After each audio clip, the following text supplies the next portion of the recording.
Hello everyone दोस्तों, आज के वीडियो में हम लोग सीखेंगे बहुत ही important topic principle of homogeneity के बारे में।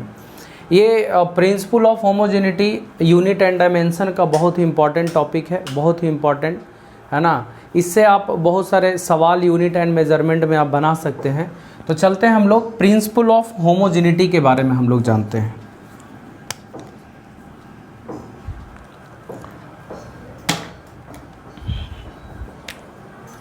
Principal of homogeneity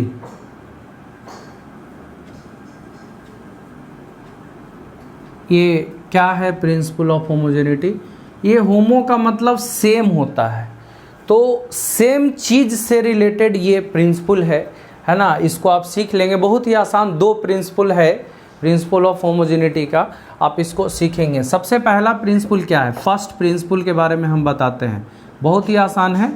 first principle के बारे में हम लोग जानते हैं पब्लिक। सबसे पहला प्रिंसिपल क्या है? देखिए पहला प्रिंसिपल क्या है, एडिशन या subtraction can be done only with a similar quantity. मतलब कहने का ये होता है कि जोड़ और घटाव सिमिलर क्वांटिटी के साथ हो सकता है। कहने का मतलब कि अगर टाइम है तो टाइम को टाइम के साथ जोड़ेंगे, लेंथ है तो लेंथ को लेंथ के साथ जोड़ेंगे, मास है तो मास को मास के साथ जोड़ेंगे। तो सिमिलर क्वांटिटी को जोड़ा या घटाया जा सकता है। अगर ऐसे रहेगा 3 मीटर माइनस 2 सेकेंड, आप बताइए पब्लिक, मीटर किसका यूनिट होता है? लेंथ का। सेकंड किसका यूनिट होता है? टाइम का। बताइए आप घटा सकते हैं? नहीं घट सकता, क्योंकि दोनों सिमिलर क्वांटिटी नहीं है। हाँ ऐसे रहता 3 मीटर माइनस 2 मीटर, तब घटा के कहते कि 1 मीटर आएगा। लेंथ में से लेंथ को घटाए तो लेंथ आता, ठीक है ना। लेकिन पब्लिक दोनों अगर सिमिलर क्वांटिटी नहीं है, अलग अलग क्वांटिटी है, तो हम लोग जोड़ और घटाव, मैं सिर्फ जोड़ और घटाव की बात कर रहा हूँ, मल्टीप्लिकेशन और डिवीजन की बात हम नहीं कर रहे हैं। मतलब डिवीजन मल्टीप्लिकेशन हो सकता है, अलग क्वांटिटी बन जाएगा। जैसे मीटर और डिवाइडेड बाय सेकेंड, तो ये लेंथ है, ये टाइम है, मिल करके स्पीड बनता है। मीटर पर सेकेंड स्पीड का यूनिट बन जाता है पब्लिक, तो वो थर्ड क्वांटिटी दे सकता है, ठीक है ना, डिवाइड मल्टीप्लाई में। लेकिन जोड़ और घटाव सिमिलर क्वांटिटी के साथ ही होता है, डिससिमिलर के साथ जोड़ और घटाव नहीं हो सकता। इसका यूज कभी कभी बहुत सारे सवाल बनाने में करते हैं, जैसे मैं आप लोग को बताऊंगा, अभी थोड़ा सा ध्यान देंगे। According to principle of homogeneity, addition या सब्ट्रैक्शन, एडिशन और subtraction can be done only with similar quantity. Addition और सब्ट्रैक्शन सिमिलर क्वांटिटी के साथ किया जा सकता है, अलग अलग क्वांटिटी के साथ नहीं किया जा सकता है। जैसे एग्जाम्पल के तौर पे 3 मीटर प्लस 2 मीटर, ये 5 मीटर हो जाएगा।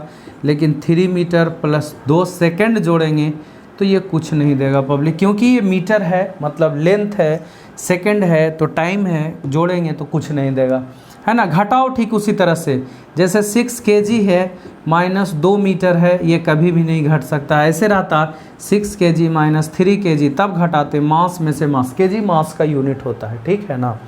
तो ये घटाएंगे तो ये 3 kg आएगा। तो पहला प्रिंसिपल यही है कि जोड़ और घटाव सिमिलर क्वांटिटी के साथ हो सकता है। इसका हम लोग इक्वेशन में यूज़ करते हैं। इक्वेशन में कैसे यूज़ करते हैं कि मान लिया जाए एक फार्मूला है। फार्मूला क्या है public? Kinetic energy. Kinetic energy का फार्मूला है 12 mv²। ये इक्वेशन है पब्लिक, ठीक है ना, ये इक्वेशन है। तो फिजिक्स ये कहता है, मतलब होमोजेनिटी ये कहता है कि अगर ये काइनेटिक एनर्जी होगा तो ये भी काइनेटिक एनर्जी होगा। मतलब कहने का ये कि इसका अगर यूनिट एनर्जी का होगा तो इसका भी यूनिट एनर्जी का भी होना चाहिए। आगे चल कर के डायमेंशन से जुड़ा हुआ कुछ हम बात बताते हैं, तो ये ध्यान रखिएगा।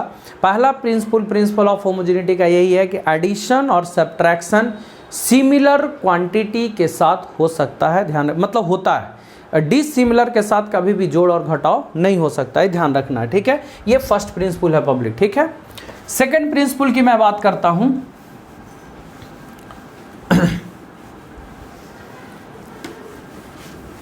सेकंड प्रिंसिपल की मैं बात करता हूं, थोड़ा सा ध्यान देंगे। सेकंड प्रिंसिपल, तो सेकंड प्रिंसिपल क्या कहता है कि फिजिक्स में जितने भी इक्वेशंस हैं according to principle of homogeneity, according to principle of homogeneity, each term of a physical equation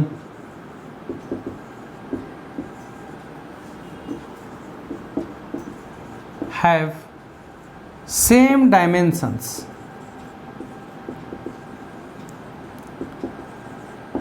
देखिए पब्लिक, ये वाला टर्म को आप समझेंगे। किसी भी फिजिकल इक्वेशन का, कोई भी फिजिक्स में इक्वेशन है, जैसे ये आप लोग पढ़े होंगे 9th क्लास में पढ़े होंगे, S बराबर U T plus half A T square, ये फिजिक्स का इक्वेशन है। V बराबर यू प्लस ए टी, ये फिजिक्स का इक्वेशन है। V square is equal to U square plus 2AS, ये फिजिक्स का इक्वेशन है। Kinetic energy is equal to 1/2 mv square, ये फिजिक्स का इक्वेशन है, ठीक है। और potential energy is equal to mgh, ये फिजिक्स का इक्वेशन है। ये सारे फिजिक्स का इक्वेशन है। तो प्रिंसिपल ऑफ होमोजेनिटी क्या कहता है कि इस इक्वेशन को आप उठाइए। कहता क्या है कि इस इक्वेशन में जितने भी टर्म हैं, 3 टर्म इसमें है, देख लीजिए। एक पहला टर्म ये हो गया, प्लस माइनस से जो सेपरेट होता है ना वो टर्म कहलाता है, ये पहला टर्म हो गया।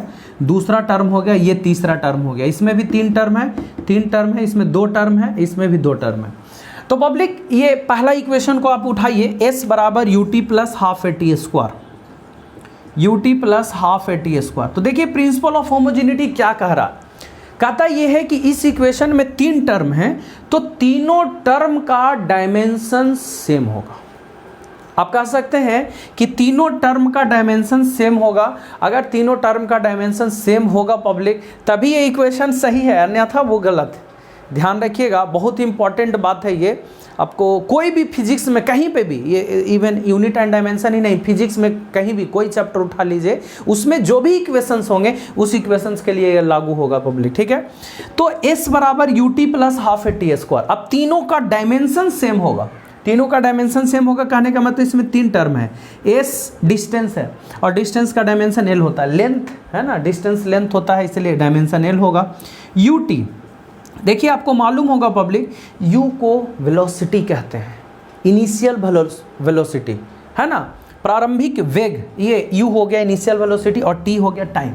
और वेलोसिटी का डायमेंशन हो गया LT-1, मीटर पर सेकंड होता है ना, तो मीटर लेंथ हो गया और सेकंड टाइम हो गया, तो LT-1 और T फिर से टाइम है पब्लिक, तो टाइम के पावर 1 और टाइम के पावर -1 कैंसिल, बचा L, देखिए दोनों का सेम आ गया। तीसरा टर्म है public half A T square, तो हाफ का तो कुछ नहीं होगा, हाफ कांस्टेंट है, कांस्टेंट का डायमेंशन नहीं होता, मतलब न्यूमेरिकल वाला जो कांस्टेंट होगा नंबर वाला, वो उसका कोई डायमेंशन नहीं होता है। ए एक्सीलरेशन है, एक्सीलरेशन का डायमेंशन होता है LT-2, लेंथ और टाइम के पावर -2, एक्सीलरेशन का डायमेंशन, और टी के स्क्वायर, टी का पावर 2, कैंसिल हो गया L। यानी तीनों का डायमेंशन आप देख लीजिए पब्लिक सेम है। यानी फिजिक्स में जितने भी इक्वेशंस हैं, है ना, और वो इक्वेशन अगर सही है तो इक्वेशन में जितने भी टर्म होंगे सारे टर्म का डायमेंशन सेम होगा। तो पब्लिक प्रिंसिपल ऑफ होमोजेनिटी का 2 रूल, पहला रूल आप लोगों ने सीखा कि जोड़ और घटाव सिमिलर क्वांटिटी के साथ होता है, गुना भागा की बात मैं नहीं कर रहा हूँ। उसके बाद में सेकंड इक्वेशन क्या कहता है, सेकंड प्रिंसिपल क्या कहता है कि जितने भी इक्वेशन हैं और उस इक्वेशन में जितने भी टर्म है सारे टर्म का डायमेंशन सेम होगा। एक इक्वेशन में अगर 4 टर्म है तो चारों का डायमेंशन सेम होना चाहिए, 3 टर्म है तो तीनों का डायमेंशन सेम होना चाहिए, 2 टर्म है तो दोनों का डायमेंशन सेम होना चाहिए। तो आप इस तरह से पब्लिक ये सारे इक्वेशन को चेक कर सकते हैं, ये आपके लिए है। तो ये था प्रिंसिपल ऑफ होमोजेनिटी। इसे ज़्यादा से ज़्यादा शेयर करें पब्लिक, और मोर वीडियो के लिए आप इस चैनल को सब्सक्राइब कर लें, विद्या क्लासेस का YouTube channel. Okay, thank you.